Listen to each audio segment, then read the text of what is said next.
the way that our capitalist system set up is that it has produced these exceptional billionaires that have a tremendous amount of power.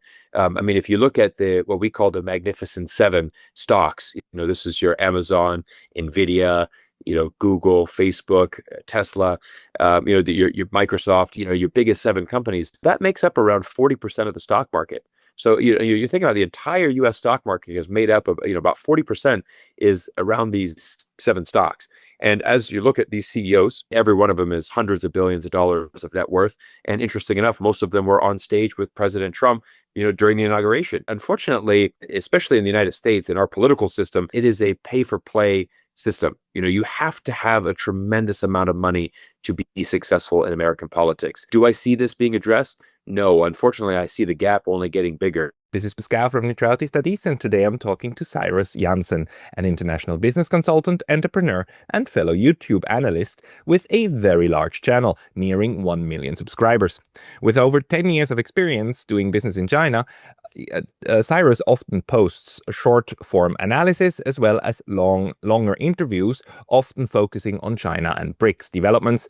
This is what I want to discuss with him today to get his take on where world geopolitics is headed. So, Cyrus, welcome. Thank you so much, Pascal. Been a big fan of the channel and very honored to be here. Thank you.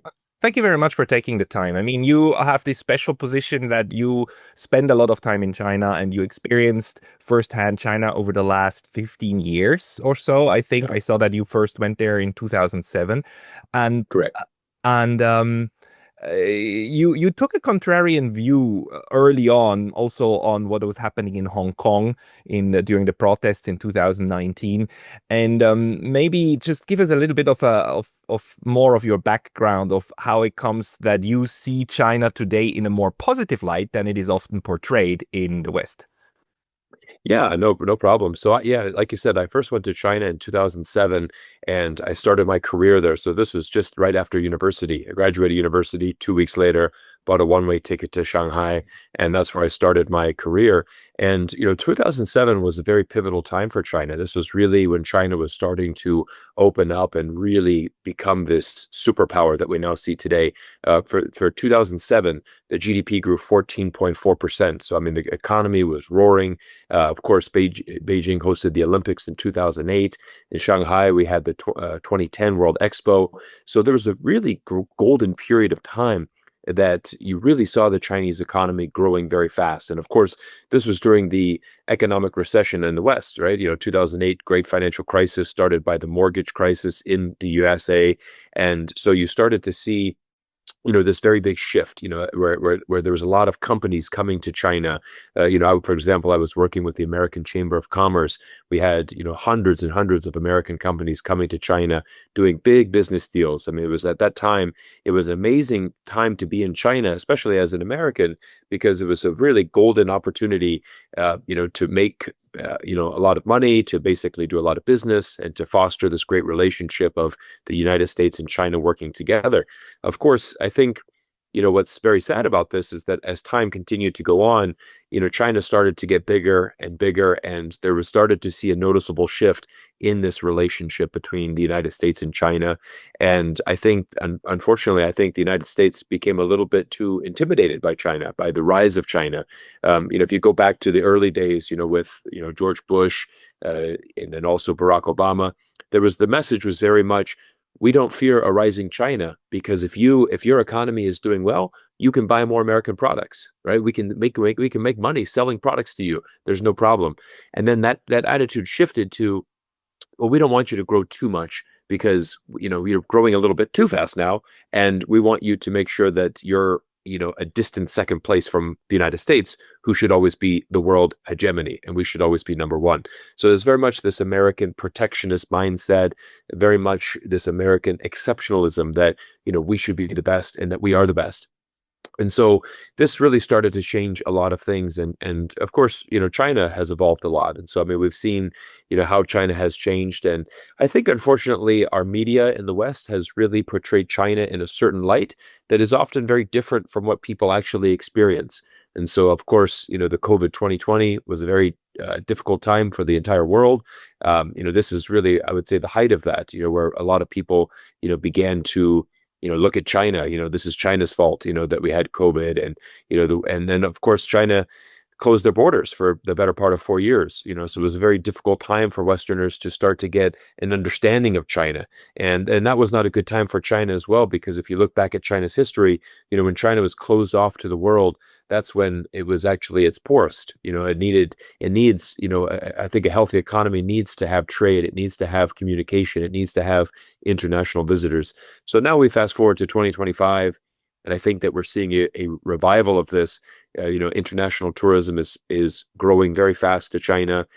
Many Westerners are now discovering China by social media, by understanding, what really life is like in China. And so I just always want to say that I never want anybody to be influenced by the media. I always want you to, if you've never been to Europe or to South America or to Asia or China, wherever it is, go and experience it for yourself. I think that's always my message. And, there's always a lot more than what the media is going to tell you. Oh, yes. And funnily enough, there are always certain themes that the media, or at least mainstream media, kind of tries to serve. And the current one is that China is that kind of threatening menace on the other side of the Pacific. But the idea that China is a problem didn't start yesterday, right? Obama declared in 2016 the great pivot to Asia, and I remember, this narrative of China threat. That thing is 15, 20 years old as well, at least. Yeah. Yes. And if we look at the discourse right now, what we find is that even people I admire very much, like John Mearsheimer and others, they say, look, letting China into the WTO, the World Trade Organization, and letting it become a rich country was probably a bad decision of the United States. And I always ask myself, how come that people frame China's rise as a function of U.S. foreign policy? Right. Tell me a little bit about your experience. The fact that China is good at business and is so pivotal today for the world economy, where did that come from in your analysis? Well, I think, what's really interesting, Pascal, is if you actually go back as all the way back to Chairman Mao, so Mao Zedong. Mao Zedong actually was very, very adamant on actually building a better relationship with the United States. So, we go back 50, 60 years ago in China. And again, at this point, China is one of the top 10 poorest countries in the world. So this is quite an amazing period of time when we go back to this era. But even Mao Zedong, he was very adamant on opening China up and actually building some relationship. And he said, if we can work with the United States, we need the United States to come in here. We need them to invest, and we believe there's a lot of potential, in China, but it will be to open up. Unfortunately for Chairman Mao is that the United States government never wanted to talk to him because he was the communist. And, they just said, there's no way we can have any dialogue with you because you are the enemy, and you have to remember, if you go back to this history, Chiang Kai-shek who went over to Taiwan, he was funded tremendously by the United States government. The U.S. government poured in hundreds of millions of dollars backing Chiang Kai-shek. And there was actually a huge loss of face for the United States government, because at that time there was, they actually thought that Chiang Kai-shek had more power in mainland China. And so they said, if we can really, back Chiang Kai-shek, we can give him hundreds of millions, he's going to be able to lead a revolution and establish China as a democracy. And the United States will then be able to exert our power and will be able to exert control over that region. But of course, Chiang Kai-shek was really nothing more than just a mercenary in many ways. He was just all about the money. There was a nickname that they called him, Chiang Cash My Check, instead of Chiang Kai-shek, because he really just had made so much money off of the U.S. government. But unfortunately, he had no power there. And so very, very foolishly, the United States did not respect Chairman Mao. They did not realize that he had the people's, it really was the people's support. And then, of course, was able to establish the China that we know of to now in 1949, establishing, the People's Republic of China. But I think, as we, that I wanted to go kind of lay that foundation down, because again, it has always been China wanting to open up. Of course, then we saw that with Deng Xiaoping in the 1980s, who really said, look, now we're going to we're going to really open up China and we're going to embrace these capitalistic measures. Deng Xiaoping came to the United States, wore the cowboy hat, started going around touring different facilities, and this was again, 1980s. Still, China is not a rich nation at all, and it has this opportunity to grow. And I think that it really is, I would say, a combination of both. I mean, I do think that the United States was very beneficial to China in their rise because it's about doing business. But we always have to remember is that it's American CEOs and American companies who are going to China and building factories and building companies and working with the Chinese people. So, it strikes it as a very interesting conversation when I hear Americans today, like, we don't need China. We don't need to manufacture anything in China. Like, we should have zero trade with China. Where I'm like, hey, have you paid attention to the last 40 years? It's our American companies that go to China, right? It's our American companies that are wanting to expand in there. And I would say, for example, let's take Apple, one of the most successful companies in history. It's been an incredible company if you've been an investor in Apple, over the last 5 years, 10 years, 20 years, whatever period of time that is. But I would argue that Apple is much more of a China stock. Apple today would not be anywhere where it is without China. The same could be said for Starbucks, who had for many, many years a tremendous amount of growth and revenue being driven from China. And you can really go through a lot of companies like that when you start looking at these American companies and how much revenue is being driven from China, or how much of their products are actually built and made in China. There's been a great benefit to America as well. So I always find this an interesting argument, and I think that we've seen a win-win situation with China entering the WTO. I think we've seen a win-win situation with American companies building factories in China and doing business in China. I think it's been a win-win, in my opinion. I view it like that too, because at the end of the day, we are talking, as you say, we are talking about trade, which always implies like reciprocity on both sides, right? Traders don't Correct. trade if they don't believe that there's something in it for them as well.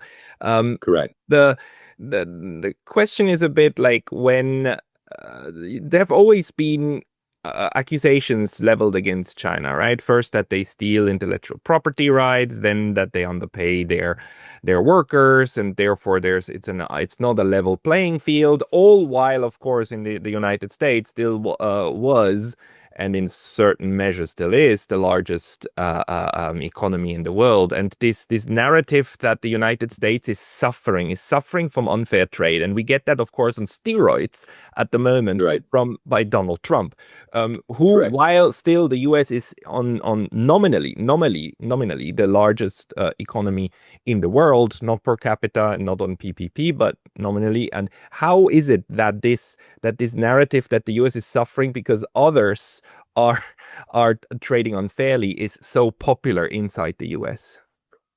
Well, I think, unfortunately, right now, I'm going to talk specifically right now, the last 5 years or so, or I guess you could go back to 2016 when Donald Trump first became president. This really marked a very pivotal change in the United States. And the reason for this, Pascal, is in the US, I think Donald Trump really brought in an entire new element to politics, to domestic politics.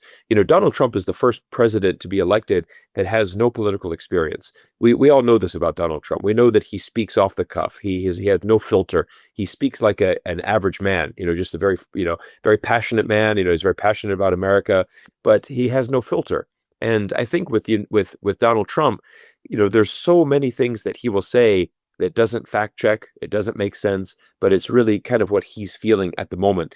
But the reason why he's been very popular in America is because he simplifies it. Quite simply, the vast majority of Americans don't understand politics. They don't understand economics. But majority of Americans are living paycheck to paycheck. So when you have someone speaking to you in such a simple way, like, let's make America great again, let's reduce your taxes, let's build more American jobs. When you just have these kind of catchphrases, that really resonates with a large part of the population. And that's why he's become so popular. Now, is he able to do that? Is he able to actually make America great again? I have my doubts. And I mean, we've seen this especially in 2025. The United States reputation on the global stage has declined significantly this year. The tariffs, I mean, as you can imagine, someone that does business between the US and China and have been doing for the last 18 years, I'm very much against the tariffs. I don't think that it's a benefit to the United States. I don't think that it's a benefit to the world. It's certainly not to tariff every single country in the world in the way that he did on April 2nd. And again, here we are in August 2025, and we're going for round 2 of this Liberation Day, where we're going to be again penalizing many of our closest allies, with actual tariffs and trade barriers. So I think that what's very telling here is J.D. Vance. J.D. Vance gave a speech earlier this year where he said, globalization has been a failure. And here's why.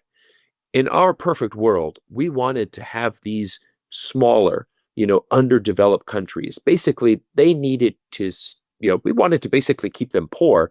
We can basically shift some factories to them. We can allow them to build factories and essentially slowly climb.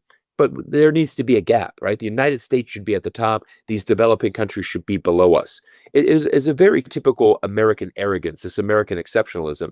And so I found that quite a profound statement from J.D. Vance, because in his mind, his message was, you need to stay poor. You just need to manufacture our stuff. And did he say it in those terms? Did he say it like that? He did. I'm paraphrasing. I'm not direct quoting, but it was essentially, his message was globalization has been a failure because these other countries, what he said is they didn't just manufacture, they started to invent their own technology. And that's exactly what you've seen with China. And I think that's where his main thing was, he was happy for, for China to be the manufacturer, but then all of a sudden China starts innovating. And now they're controlling the needle. So if you go back to, the solar panel industry would be a fantastic industry to examine.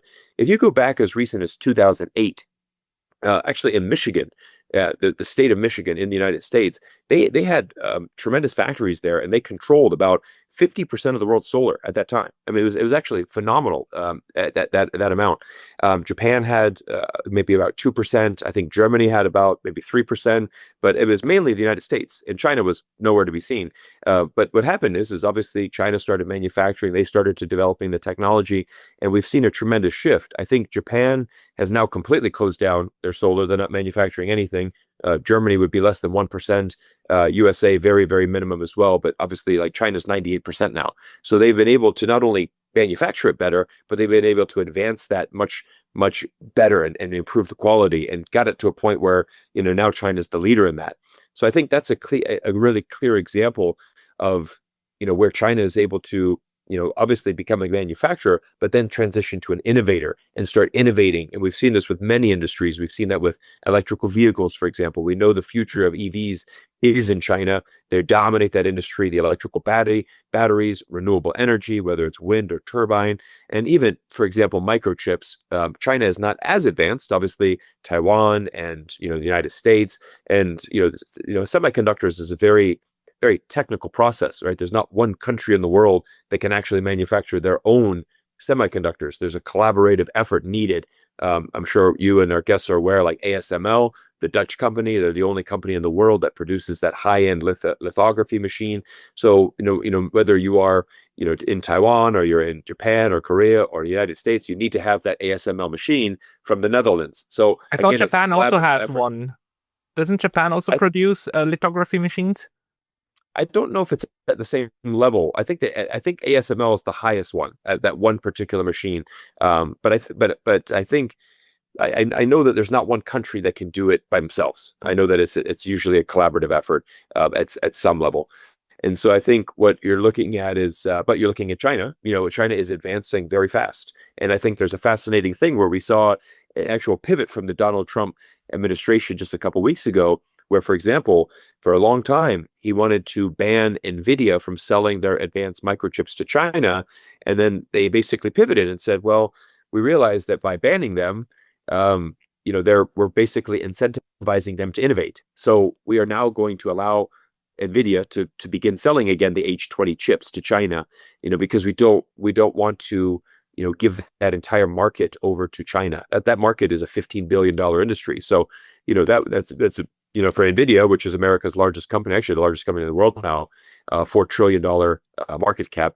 But for NVIDIA, Jensen Huang, he was very happy because, he's been very frequently going to Beijing saying, look, we want to sell you our chips. And I think for Jensen, he said, look, as the world is advancing in AI, I think it's great. China should advance, America should advance. Hopefully they can all advance with NVIDIA chips. So again, you have Jensen Huang, American businessman. I believe he was born in Taiwan. He's Taiwanese background, but a U.S. citizen, CEO of the biggest tech company in the world, advocating for, more trade and a better relationship between the U.S. and China. No, I mean, the business community is usually all for better international relations in order to open markets and keep supply chains going. So there's no question that U.S. business and Chinese business obviously would like to cooperate. The question then is like, how far does the political system then allow this to happen? And at what terms? But maybe let me ask you about these trade restrictions that Mr. Trump is trying to bring up and what we've also learned through them, right? I mean, this whole, it's really fascinating right now that the US is using tariffs, which, the classical way of using tariffs is to say, we are going to grow strategic industries or very important because of political constituencies, we need to protect certain markets because we need to make sure that domestically our farmers don't lose out because otherwise we're going to lose power, blah, blah, blah. Right. So you use it as an instrument that is very detailed in very specific sectors. Mr. Trump has started to use those as basically a form of sanctions light. It's like, okay, we're going to punish your export industry with our market dominance. And this seems to be working with Europe, Japan, and a couple of smaller countries in Southeast Asia. But it's not working with China. And India and Brazil are also saying, look, we're not taking this stuff anymore. And these are kind of the BRICS states. And China even doubled down and said, like, oh, really? You want to punish us like this? Well, how about we don't sell you rare earths anymore? And suddenly, Mr. Trump had a very rude awakening, seeing that you need all of that stuff in our defense industry, and we cannot even build weapons without the Chinese, right? So, what are you making out of this? Of what we are learning out of the tariff wars, if we want to frame it as that? Yeah, I mean, I think that's a great question. What are we learning? Because, what I've learned, and I think what we've seen in the last, 6 months of the Donald Trump presidency is there's been a lot of inconsistency. And so I think that is one thing where, when we're doing business, for example, what do we want? We want to have the ability to forecast into the future. We want stability, especially when you're dealing with multi-billion-dollar companies who are, have factories all over the world, who are shipping payments across the world, shipping inventory and having all of this international commerce happening. You want to be able to see what will the future be like. And I think with Trump and this on-again, off-again tariff is that it's provided a lot of insecurity for the future and a lot of instability. And I think that is really a very difficult environment to do business in. And I think you've started to see a lot of American companies, for example, they've started to pull their guidance, for Q2, Q3, and they've said, look, we can't issue guidance right now because we don't know what the actual tariffs are going to be. We don't know how this is going to, influence our business. For example, Ford Motor Company, they have paid around $800 million in tariffs so far this last quarter. I just saw a tweet from Mike Pence, the former vice president. Let me just look this up real quick. He had talked about, so Ford paid $800 million in tariff costs over 3 months, despite building most of its cars in America. So, you start seeing, that's a tremendous influence to your bottom line, right? I mean, and so again, there's all of a sudden there's an $800 million cost that Ford has to bear. And unfortunately, again, this goes back to our simple-minded Americans. And I say that with respect to my fellow U.S. citizens. But again, we have the U.S. president saying right now, billions of dollars of revenue is pouring into the country from around the world. These tariffs are amazing. And his community is thinking, this is incredible. We are making so much money from all around the world. But again, it is Americans and American companies that are paying the tariff fee. Look at Ford. that company is paying the US government $800 million in tariffs. And then who is going to be paying that? Obviously, the Ford consumer. If you're going to go buy a Ford truck, that price will now be increased because of the tariffs. So you're going to be ultimately paying that. But we don't see that in the United States. A lot of people can't process that. And I'm quite amazed by how many people don't realize this basic economic of how tariffs actually work. But sorry, may I ask one question I have? Because okay, sure. This is one side, but isn't the logical implication of Mr. Trump forcing other countries to invest in the United States? Because in his mind, it sounds as if, though, these countries then just hand over the cash. But that's not how it happens, right? They're gonna buy U.S. stocks, bonds, and ground and companies and factories. So basically, what we are talking about is the Donald Trump forcing foreign investors to own U.S.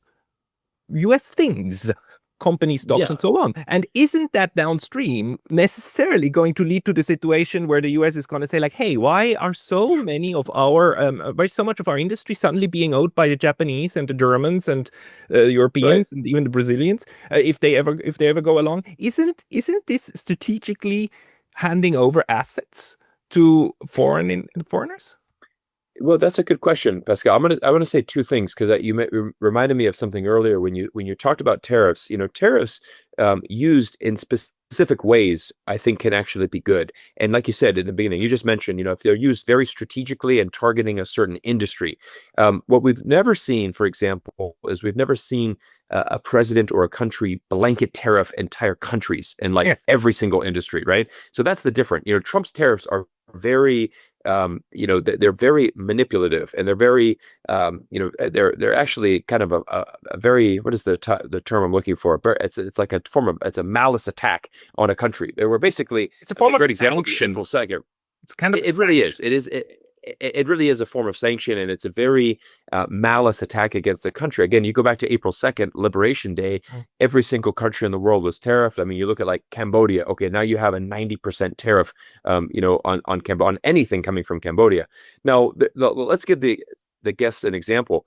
I lived in Canada for 5 years. So, for example, the Canadians, very famous. They have maple syrup. A very big industry in Canada. So Canadians do tariff maple syrup coming from the United States. Okay, that's a very specific industry that they're targeting, because in the United States, the state of Vermont produces maple syrup. So if you are in America and you want true maple syrup, you would get that from the state of Vermont, very famous for having maple syrup. In Canada, the whole country, there's maple syrup everywhere. It's a huge industry. And so obviously for Canada, because it's such a vital industry for Canadians, they will tariff that one specific industry from America because they don't want Americans competing. That would be an example of a functioning tariff that, it's not there's a specific reason. And I think when you break it down like that, all of us can understand, okay, that makes sense. I understand why the Canadian government would tariff maple syrup. It's not Canada saying we're going to tariff everything from the United States or vice versa. So I think the other thing that's really, conflicting with this, Pascal, is that, we see Donald Trump having these different levels of tariffs and different clauses for your tariffs. For example, when Canada said that they wanted to recognize Palestine, well, Donald Trump immediately went to Truth Social and said, I hear that Canada wants to now recognize Palestine. Well, that is going to influence your tariffs. So that's going to be harder for you to negotiate. Meanwhile, for example, France and Ireland and Norway and Spain have all said that they will recognize Palestine, and Donald Trump has no question. There's no additional tariffs for them. And for Brazil has a court case going on against the former right-wing president.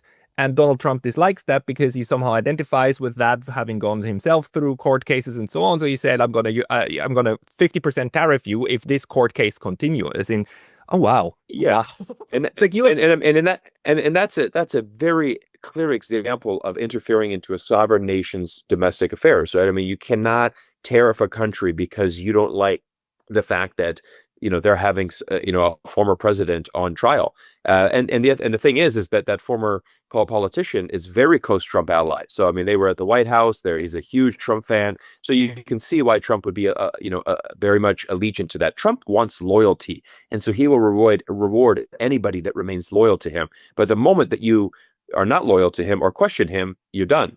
So, there's a very, Donald Trump right now is operating in the United States like an emperor, like a king. And, you have to please the king or you're dismissed from the court. And it's a very difficult situation to see, the world's, most recognizable democracy acting in this manner. And again, I mean, you see the similar thing where, for example, we're going to put an additional 50% tariff on India because they're buying Russian oil. Well, we know that, for example, the United States, up until this day, still buy uranium from Russia, right? We still have to buy uranium from Russia to fuel our own nuclear industry in the United States. New York Times wrote a fascinating article about this. And so again, you have this double standard where India's like, hey, you can criticize us for buying Russian oil. At the end of the day, we need energy, and if there's an opportunity to buy it, we're going to buy it. Where meanwhile, you're also buying energy. You need uranium for your nuclear reactors in the United States, where 25% of your country gets electricity from the nuclear industry. So, have you guys stopped buying uranium from Russia? No. Yeah, but the beautiful thing about this is that it makes the hypocrisy so obvious that it's just, I mean, you cannot hide that anymore. I mean, it doesn't fit behind any kind of curtain. But it also leaves us with just only one thing, which is the recognition of the fact that the country that for the longest time during the Cold War and into the post-Cold War era was yelling from the top of its lungs, free trade, free trade, free trade, everybody get into the WTO, level playing field, and globalization, has reversed course 180 degrees, or 360, as the former German foreign minister would say. Right. Sorry. No. Where does this leave us, though?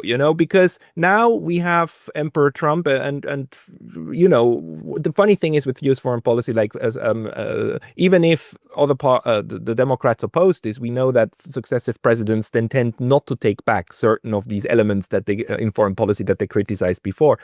Where does this leave us? Where we now have the largest superpower, and the US still is, I would say, the largest one. For sure. Although China is a very, very close right now, is treating world trade like what the Wild West, right? You just whoever shoots first wins.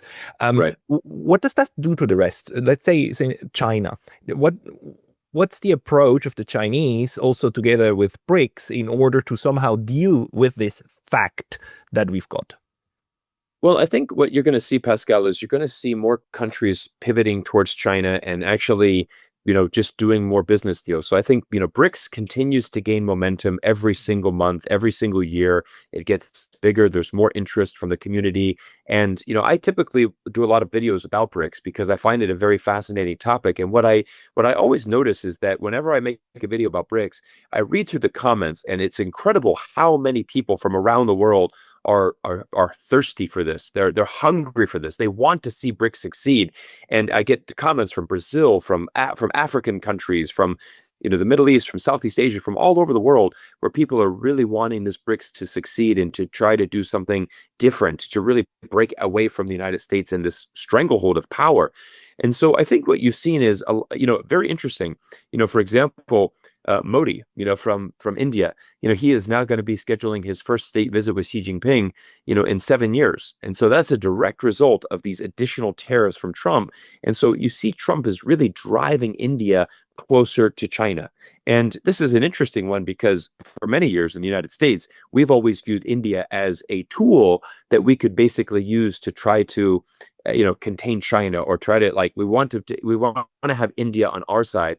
And India has always been practicing a diplomacy of trying to work with both camps, right? They want to, certainly have a good relationship with the US, but they're still going to have a relationship with China. They both, Modi and Xi Jinping last year, met and said, look, let's put together our border disagreements, the India-China border. We've had some clashes there. It's time to resolve that. Let's move forward from this. And then you see, for example, Brazil. I mean, Brazil is very bullish on doing much more business with China. Interesting enough, I did read an article earlier this week that Brazilian meats will now be starting to import into Japan for the first time in 20 years, as there was an issue with all of these tariffs.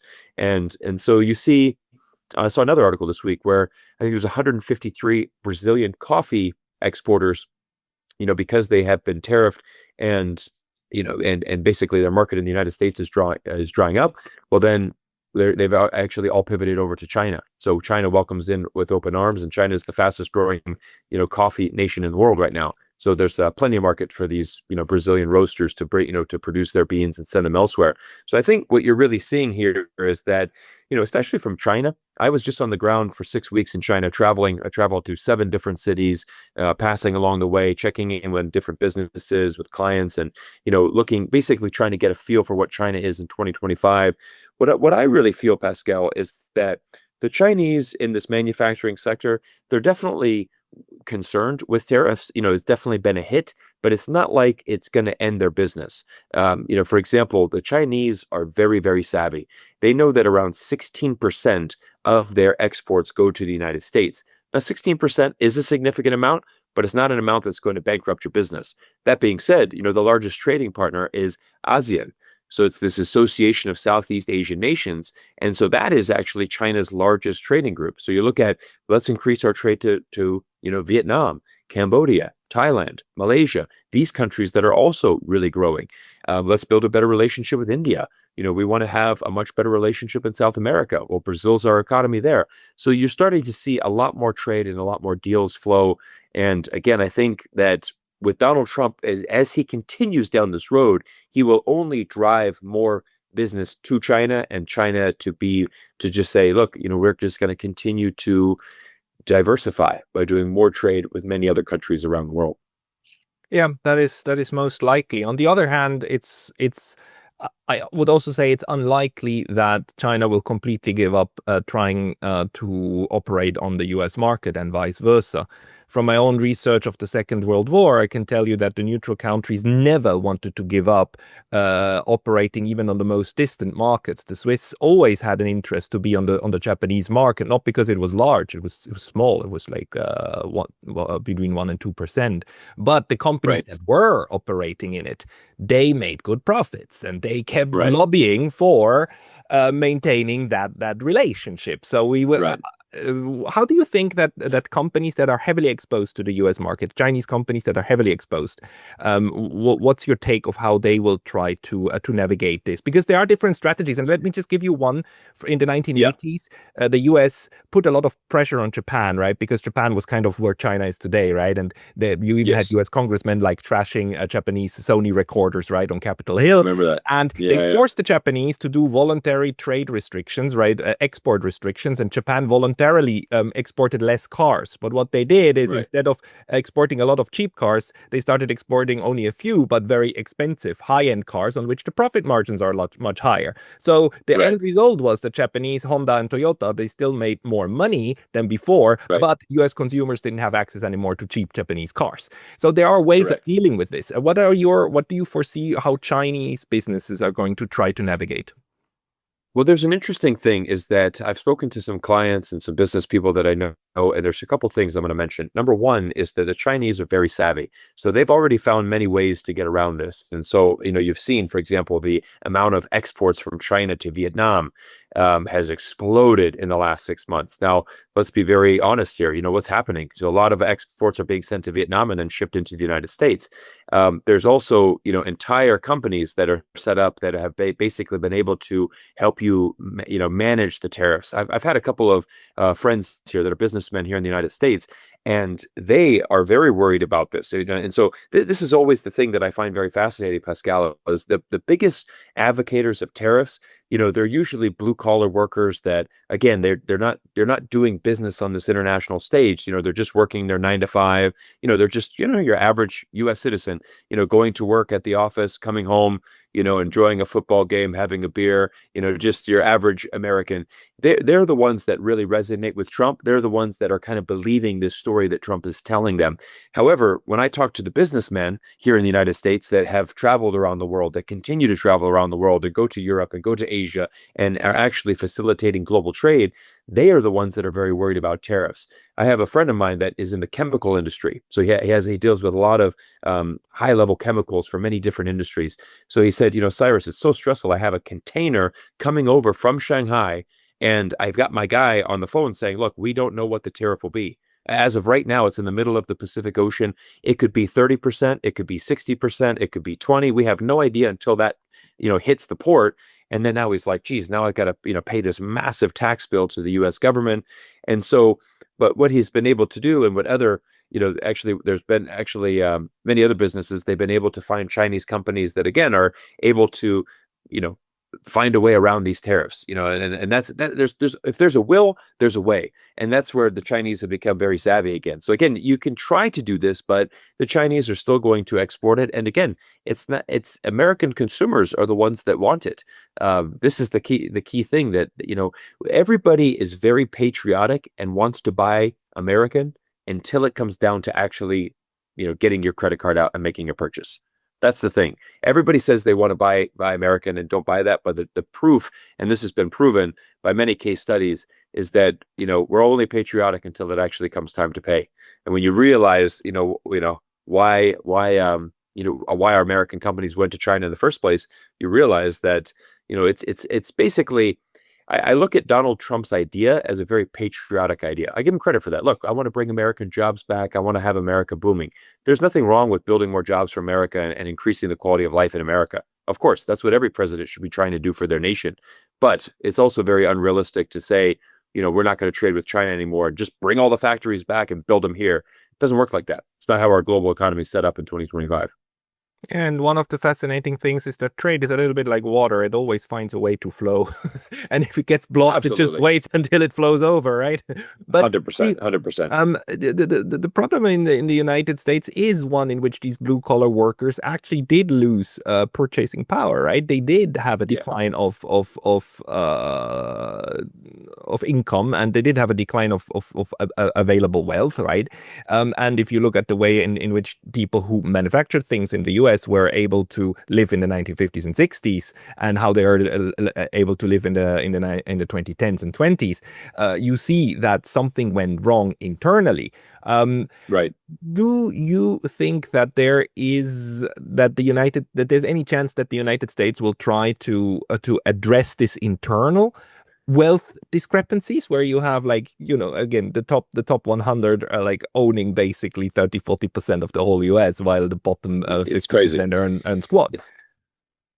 I think, unfortunately, the way that our capitalist system set up is that it is set up to, it has produced these exceptional billionaires that have a tremendous amount of power. If you look at what we call the Magnificent Seven stocks, this is your Amazon, Nvidia, Google, Facebook, Tesla, your Microsoft, your biggest seven companies, that makes up around 40% of the stock market. So, you think about the entire U.S. stock market is made up of, about 40% is around these seven stocks. And as you look at these CEOs, they're all obviously, have, the net worth is well over $1 trillion. But every one of them is hundreds of billions of dollars of net worth. And interesting enough, most of them were on stage with President Trump, during the inauguration. You saw Zuckerberg there, you saw Jeff Bezos there, you saw the Google CEO there. So, all of them were on the stage with Trump. And I think that unfortunately, I think what is very interesting is, especially in the United States, in our political system, is that it is a pay-for-play system. You have to have a tremendous amount of money to be successful in American politics. So, do I see this being addressed? No, unfortunately, I see the gap only getting bigger, and we just continue to see that. But here in 2025, look at what we've seen, for example, in the last 5 years since COVID. Inflation has gone up so much, and there's a lot of misconceptions about that, because the government will release a number saying, okay, inflation's only up, 2%. It's not a big deal, 2% inflation. But the problem is you actually look at the cost of goods, the actual cost of living. Go to your grocery store and buy your 20 essential items. Compare that cost to 2020 to 2025. It's about a 75% increase, and that's not an exaggeration. Across the board, food costs, paper towels, anything of your basic elements in America has gone up substantially in the last 5 years. And so it's really, I would say, post-COVID, or ever since COVID happened, there's been this, it's been a snowball effect where the snowball keeps accelerating, getting bigger and bigger and bigger. I don't see wages are going up. I don't see, The cost of living is very high. I mean, we see real estate market is, still extremely unaffordable in many places. I mean, it is just, unfortunately, America is a place where you have to have money in order to survive. I mean, if you can make good money, then, it's a great place to be. But where it's really feeling the crunch is that lower income, the blue collar families, that lower income class. I mean, they are getting crunched more and more every day. Where compared if we compare that to China, like where are they? I mean, they've had the largest economic miracle over the last 30 years, 40 years in human history, right? 800 million people out of poverty into the middle class. From your life there and also from traveling again recently, is this, if you compare the mood of people in the working class of China and the United States, I would assume that China must be wonderfully optimistic, right, about the future. Actually, what's really interesting is that I've noticed two things specifically on this trip that I took the last 6 weeks that have changed a lot just in the last couple of years. So one of the things that was really interesting is that the safety in China has increased to an even more exceptional level. I mean, you're based in Japan, Pascal. I mean, that typically throughout Asia, it's generally very, very safe. Obviously, Japan would be a very, very safe country. But we've started to see something that I would say almost actually mirrors Japan, where on the side of the street, people are parking their motorbikes in China and leaving their keys inside, not taking them out. And then, going to, for example, a cafe, a lady putting her handbag down on the counter, or putting a laptop down and then going up to and getting a coffee. This was such a hard thing for me to see because, I mean, you would never, ever, would you ever do this in the United States? You couldn't even imagine doing it. And I kid you not, everybody listening, the same thing happens here. In Tokyo, people leave keys in the ignition, and people leave they use their wallet to reserve a table while they go to the counter to get a coffee. It's incredible. And so I started talking to people about this, and they say, China has improved so much where it's like it's even safer now. Like it's getting better. Like the safety, like it was safe before. Now it's like ultra safe. It's even more enhanced. And then I was talking to a taxi driver, and I tell you, if you're ever in China and you can speak to the taxi drivers, or if you have a translator, if you're able to speak Chinese, and the taxi drivers are the best, are the most fascinating people to chat with. Agreed. So I was talking to him, I was chatting with him, and I said, I'm curious, how much money do you make a month, as a taxi driver? And he said, I make around 6,000 renminbi a month. And this would be around maybe 1,000, just around $1,000 a month. And I said, how is that for you? And he said, 6,000 a month, you can still live a good quality of life here. Am I rich? Of course not. Do I live paycheck to paycheck? Yeah. I mean, I still save a little bit out of that, but like my essentials are covered. And he said, that's the nice thing with China, for example, high-speed internet, right? In the United States, to have high-speed internet in your house, you would be paying the equivalent of, $120, $130 a month to have that inside of your home. In China, I mean, this would be a couple dollars. I mean, it's extremely affordable. You look at your phone, in addition to that, your phone, you're paying around $120 to $150 a month. So just on internet in your home and your cell phone, you're probably around $300 a month in the United States. This would literally be maybe $20 in China. So and because the Chinese government said, having high-speed internet in 2025, that's basically like a human right. I mean, like you have to have that to survive in 2025. This is a non-negotiable. And so, I think for China's government, they've done a very good job in making the essential part of your life very affordable.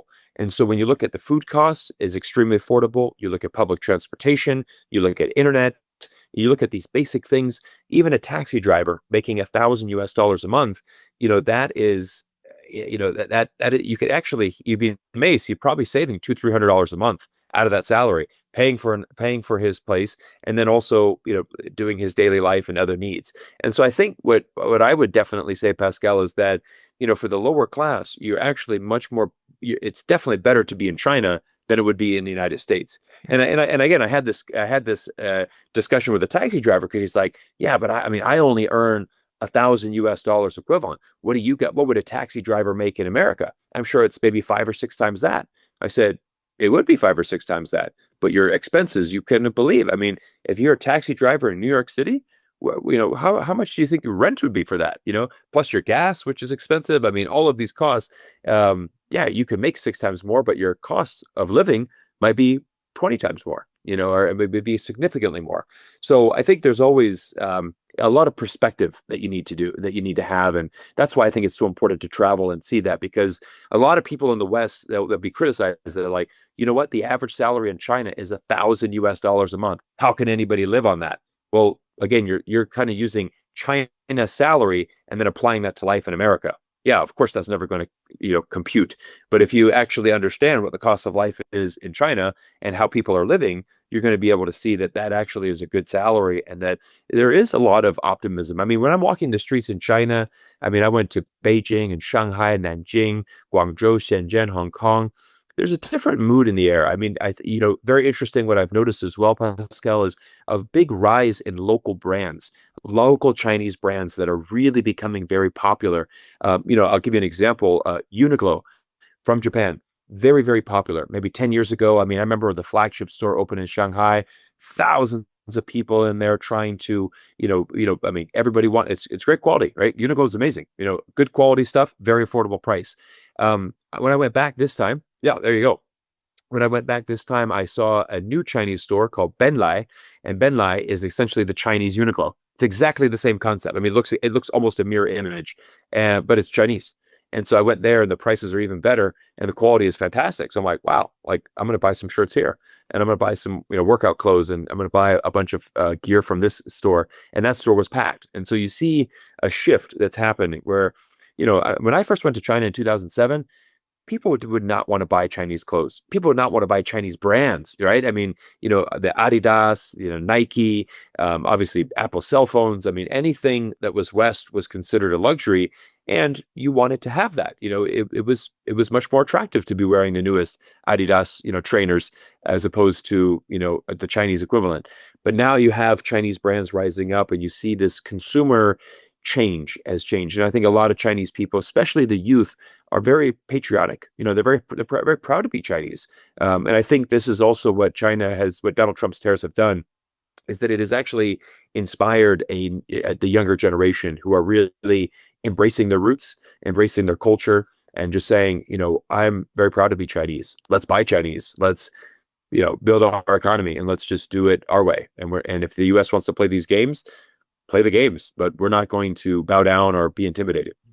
Yeah, I see it going that way too. I mean, obviously the success would also breed pride, justified pride in what you achieve. Last question. How easy is it for foreign companies to do business in China in this new environment? Do you see any danger that, some crackdown on the opposite might come from the Chinese government saying okay, now we're going to punish US companies in China that operate here because we can't strike back over there? Is there such risk?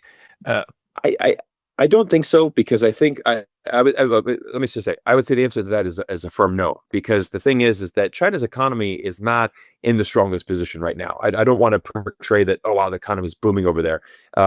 China has its own struggles, its own challenges that it's going through.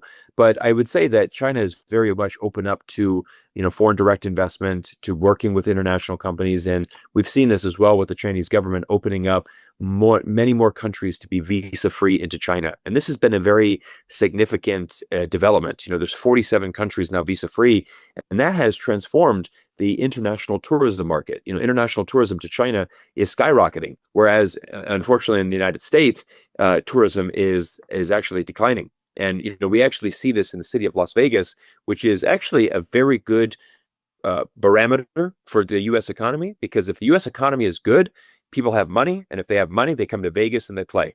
They come gamble, they go entertain themselves. But Vegas right now is down 11% last month. It's the 6th consecutive month of decline in tourism visits to Las Vegas, and especially the Canadians and Europeans. They're not going. Canadians love Vegas. They're not going because of this. They're specifically boycotting, Donald Trump. And there's been, almost like a little mini recession that has started here in Las Vegas, because of that. And so again, this is this. Again, this is kind of one of the first signs of a recession starting, is that, people are not going to Vegas, because the prices are just too high and they don't have the money anymore. Yeah, you what happens in Vegas stays there, but you don't want to leave anything there at the moment, right? It's a very different scene. Yeah. Good. Okay, this is going to be something we will have to monitor, because I do think that these tariffs and everything is going to be a major thing that the US itself is going to stumble over. But it is changing the way that we are doing. We have the way the trade system, the international one, works. China and others are taking the lead in building the future, and we will call upon you again, maybe to tell us what's happening in the business community. Cyrus Janssen, thank you very much for your time today. Pascal, thank you so much. I appreciate you. Thank you. 偷偷告诉大家，我最近发现了新法宝 Royal Face 逆时奇迹系列，它有活肤露、全效精华，还有精华霜。尤其我皮肤比较偏干，所以我非常的注重保湿。保湿做得好，肌肤自然烹饪。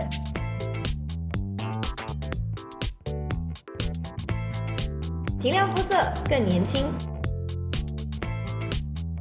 抚平皱纹，超有感，而且气色变好，用心保养，每天都更美一点。